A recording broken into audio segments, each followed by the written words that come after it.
আজকে প্রথম রোজা 2026 সালে। আর আজকে অনেক মজা করে ইফতার করছি, তাড়াহুড়ো অনেক কাজ করছি, তার ভিতরে অনেক কিছু ইফতারি জোগাড় করছি আর অনেক মজা করে ইফতারি করছি। সবাই মিলে ইফতারি করার মজাটাই আলাদা। আসসালামু আলাইকুম, সবাই কেমন আছেন? আশা করি সবাই ভালো আছেন।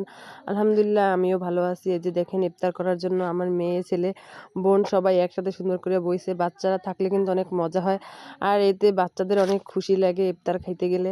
এরপরে সুন্দর করে সব ইফতারি গুছাইতে গেলাম আর বিকাল হয়ে গেছে, আসর আজান দিয়ে দিয়েছে সব রান্নাবান্না শেষ করিয়া। এরপরে ইফতারি বানাইতে আইছি। আজকে 3-4 আইটেমের ইফতারি বানাবো, প্রথম দিন বলে কথা, এজন্যই সব ধরনের ইফতারি বানাইলাম। বেগুনি, পেঁয়াজু আর তাড়াহুড়ো করিয়া সব ভিডিও করতে পারি নাই, অনেক সুন্দর করে ভাজতে আসি। এতে কিন্তু কোনো বেকিং সোডা বা কিছু ব্যবহার করিনি। আর রমজান মাসে যে কোনো জিনিস রান্না করতেও ভালো লাগে, খাইতেও ভালো লাগে, সবাই মিলে একসাথে খাইলে তো অনেক ভালো লাগে, রহমতের মাস। আর এই পেঁয়াজুগুলোও ভাজলাম, পেঁয়াজুগুলো প্রায় ভাজা শেষ। দেখেন সবগুলো সুন্দর করে ভাজে নিছি। আর এরকম ইফতারি নিজেরা ঘরে বসে বানাইলে কিন্তু অনেক ভালো হয় দোকানের চাইয়া।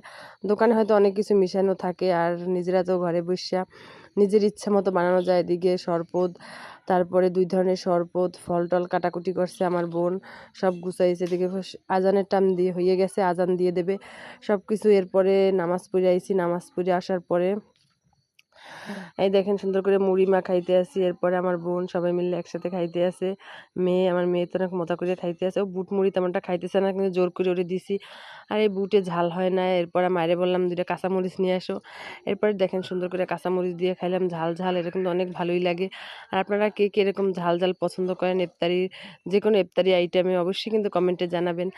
আর এরকম ভিডিও দেখতে কিন্তু ভালো লাগে, কার কার ভালো লাগে অবশ্যই জানাবেন।